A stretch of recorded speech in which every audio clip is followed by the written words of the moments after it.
Morning बच्चों, क्या हाल है, कैसे हो सभी लोग। घर पे रहे, सुरक्षित रहे और पढ़ते रहे, ठीक है। एग्ज़ाम आपकी होनी है, मार्च में ही होंगी एग्ज़ाम, सही समय पे होंगे अपने समय से, ठीक है। तो आप लगातार पढ़ते रहें, क्लियर। अपन एग्रीकल्चर में पढ़ रहे थे 7वां चैप्टर पादपों में पोषक तत्व। कौन सा चैप्टर था? पादपों में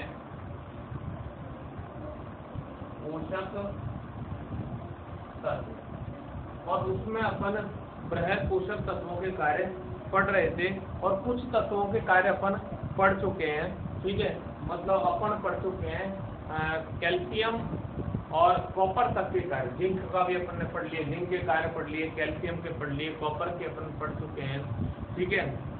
इसके अलावा अपन अब पढ़ते हैं बोरॉन क्या क्या कार्य करता है, बोरॉन के कार्य, ठीक है।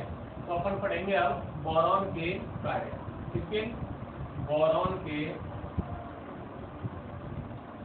कार्य, कि बोरॉन पौधों में क्या क्या कार्य करता है, बोरॉन पौधों में क्या क्या कार्य करता है।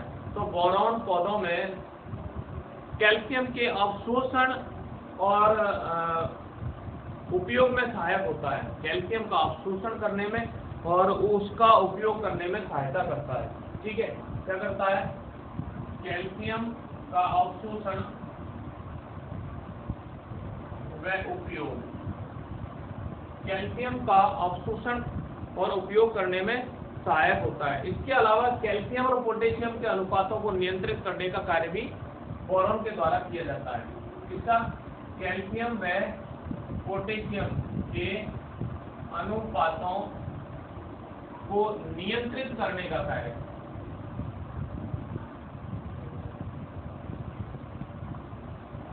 कैल्शियम और पोटेशियम के अनुपातों को नियंत्रित करने का कार्य भी किसके द्वारा किया जाता है?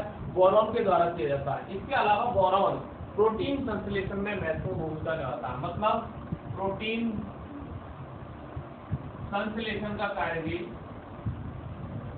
किसके द्वारा किया जाता है? बोरॉन के द्वारा किया जाता है, ठीक है। कोशिका विभाजन और कॉर्टेक्स के विकास में भी सहायक होता है बोरॉन। कोशिका विभाजन व कॉर्टेक्स, कोशिका विभाजन और कॉर्टेक्स का विकास, कॉर्टेक्स का विकास करने में सहायक होता है कौन? बोरॉन।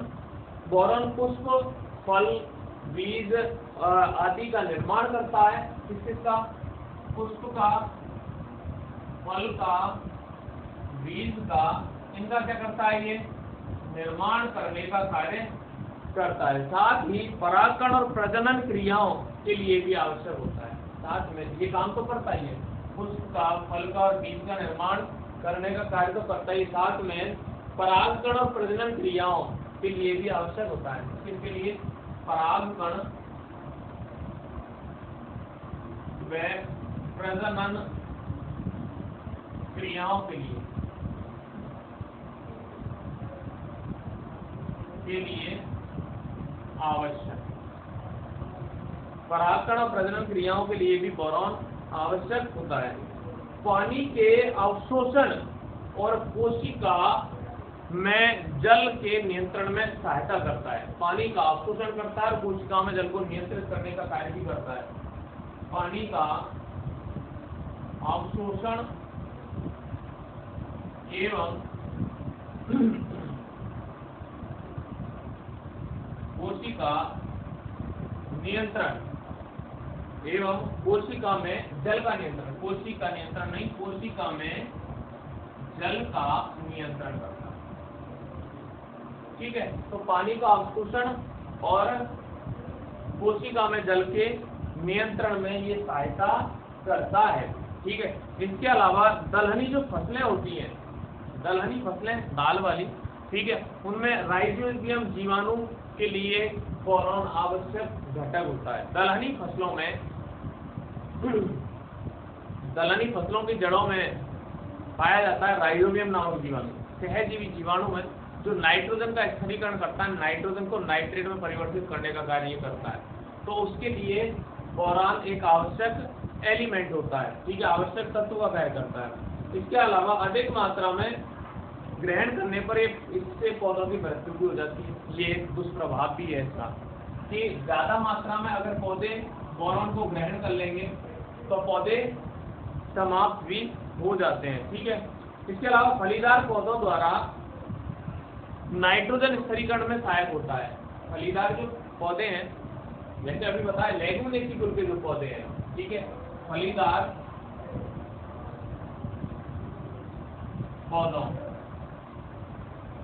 पौधों में नाइट्रोजन स्थिरीकरण, नाइट्रोजन फिक्सेशन का कार्य भी बोरॉन के द्वारा किया जाता है। इनोसिटॉल के संश्लेषण के लिए आवश्यक होता है। इसके लिए इनोसिटॉल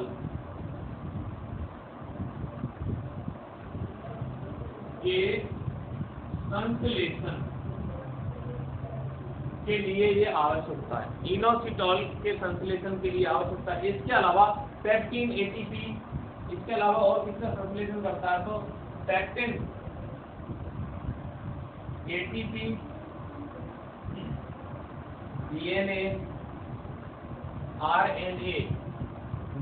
आरएनए आदि के संश्लेषण में भी ये सहायता करता है। ठीक है। तो ये सारे क्या है, बोरॉन के कार्य। वापस सुना है, कैल्शियम के अवशोषण और उपयोग में सहायक होता है। कैल्शियम और पोटेशियम के अनुपात को नियंत्रित करने का भी ये कार्य करता है। प्रोटीन का संश्लेषण भी ये करता है। ठीक है। बोरॉन कोशिका विभाजन और कॉर्टेक्स के विकास करने का भी कार्य करता है। पुष्प, फल और बीज का निर्माण भी इसके द्वारा किया जाता है। परागकण में प्रजनन क्रियाओं के लिए आवश्यक होता है। पानी का अवशोषण और कोशिका में जल नियंत्रित करने का ये कार्य करता है। फलीदार पौधों में नाइट्रोजन स्थिरीकरण का भी कार्य करता है। फिर इनोसिटॉल का संश्लेषण करता है। साथ में पेप्टिन, एटीपी, डीएनए और आरएनए का संश्लेषण करने का कार्य भी किसके द्वारा किया जाता है, बोरॉन के द्वारा किया जाता है। ठीक है। ये बोरॉन के क्या थे, कार्य थे। इसके अलावा अपन देखते हैं पारगमन पोषक तत्वों में अगला पोषक तत्व जो है वो लोहा है, आयरन। तो लोहा क्या क्या कार्य करता है पौधों में। ठीक है। पौधों में लोहा क्या कार्य करता है, तो यहाँ लिखें अपन लोहे के कार्य। लोहा क्या करता है, Fe के कार्य। लोहा को क्या बोलते हैं, Fe। ठीक है। तो लोहे के कार्य, लोहा पौधों में क्या क्या कार्य करता है, तो सबसे ज्यादा जरूरी जो कार्य है पौधों के लिए वो है क्लोरोफिल का निर्माण करना। तो लोहा क्लोरोफिल निर्माण में सहायक होता है। इसमें क्लोरोफिल निर्माण में सहायक। ठीक है। लोहा पौधों में क्लोरोफिल निर्माण में सहायक होता है, लेकिन ध्यान ये रखना है कि ये जो लोहा है ये क्लोरोफिल का अंग नहीं होता। लोहा Fe क्लोरोफिल का अंग नहीं होता। क्लियर। क्लोरोफिल निर्माण में सहायक होता है लेकिन क्लोरोफिल का अंग नहीं होता। इसके अलावा आयरन पौधों द्वारा नाइट्रोजन के पोषण और प्रोटीन संश्लेषण में सहायता करता है। ठीक है। क्या काम करता है, पौधों द्वारा नाइट्रोजन के पोषण में, पौधों द्वारा N2 के पोषण में तथा प्रोटीन संश्लेषण में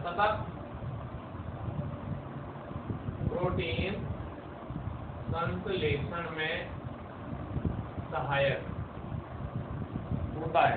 ठीक है। प्रोटीन संश्लेषण में सहायक होता है। इसके अलावा आयरन या लोहा पादपों में होने वाली जो ऑक्सीकरण अपचयन क्रिया होती है उनमें उत्प्रेरक का कार्य करता है। तो पौधों में ऑक्सीकरण अपचयन क्रियाओं में उत्प्रेरक का कार्य करता है। ठीक है। पौधों में उत्प्रेरक का कार्य करता है। ठीक है। इसके अलावा लोहा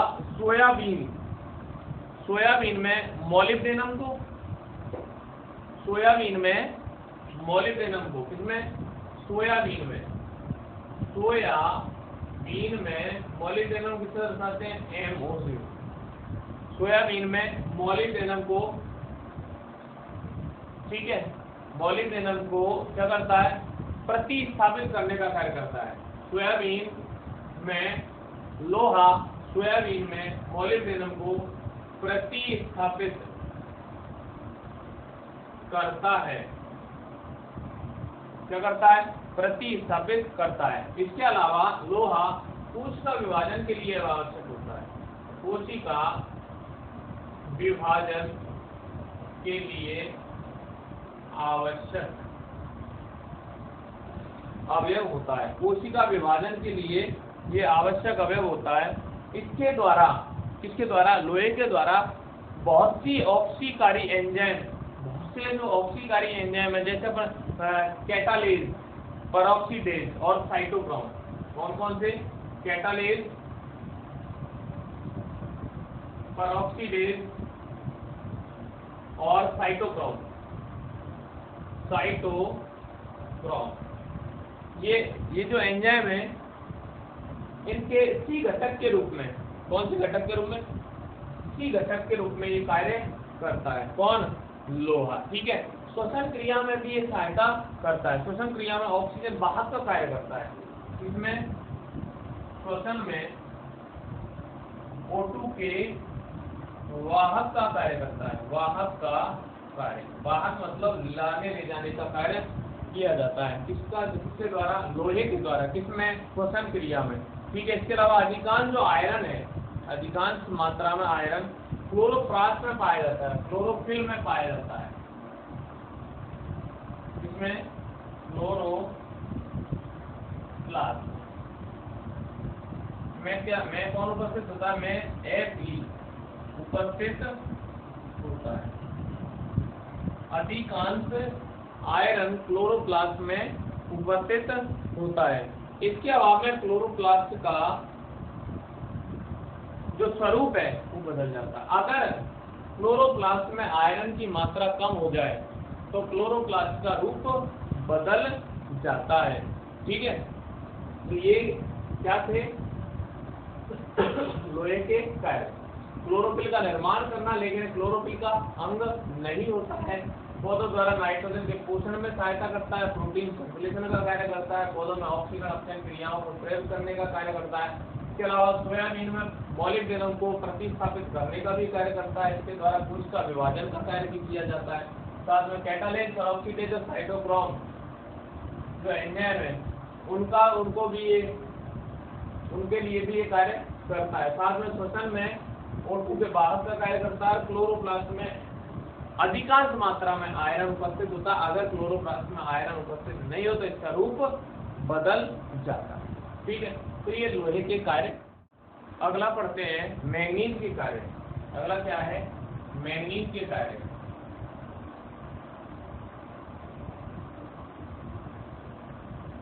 ठीक है, मैंगनीज के कार्य।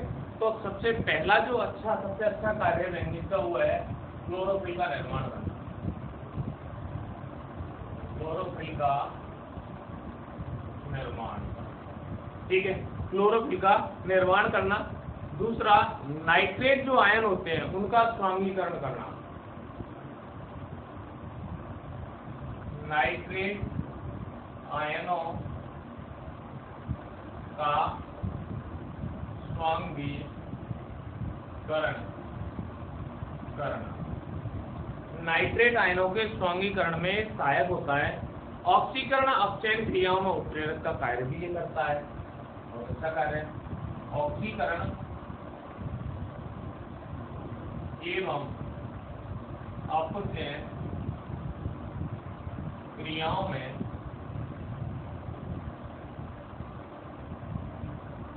उत्प्रेरक का कार्य भी इसके द्वारा, मैंगनीज के द्वारा किया जाता है। ये क्लोरोप्लास्ट का मुख्य अवयव होता है। क्लोरोप्लास्ट का मुख्य अवयव, क्लोरोप्लास्ट का ये मुख्य अवयव होता है, ठीक है, और उन क्रियाओं में भाग लेता है जिनमें ऑक्सीजन मिलती है, ठीक है। क्लोरोप्लास्ट का मुख्य अवयव होता है तथा उन क्रियाओं में भाग लेता है जिनमें O2 मिलती है, ठीक है, उन क्रियाओं में भाग लेता है जिनमें O2 मिलती है। मैंगनीज की अगर पादपों में कमी हो जाए, पौधों में अगर मैंगनीज की कमी हो जाए तो शर्करा तथा सुक्रोज की मात्रा कम हो जाती है। पौधों में मैंगनीज की कमी से पौधों में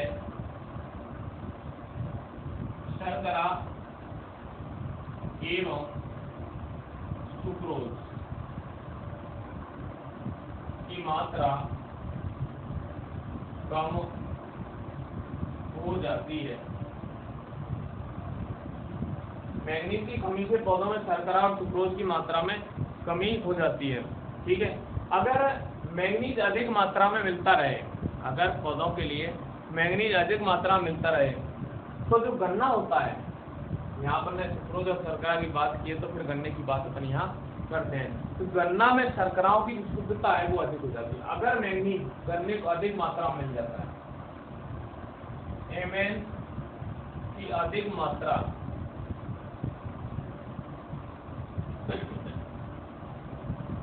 गन्ने में उपस्थित होने पर क्या होगा कि शर्कराओं की शुद्धता बढ़ जाती है। उपस्थित होने पर शर्करा की शुद्धता बढ़ जाती। ये कार्य कौन करता है? मैंगनीज, ठीक है। पौधों में ये मैंगनीज के द्वारा किए जाने वाले कार्य, ठीक है। आप इनको ढंग से याद करें, पढ़ें, ठीक है।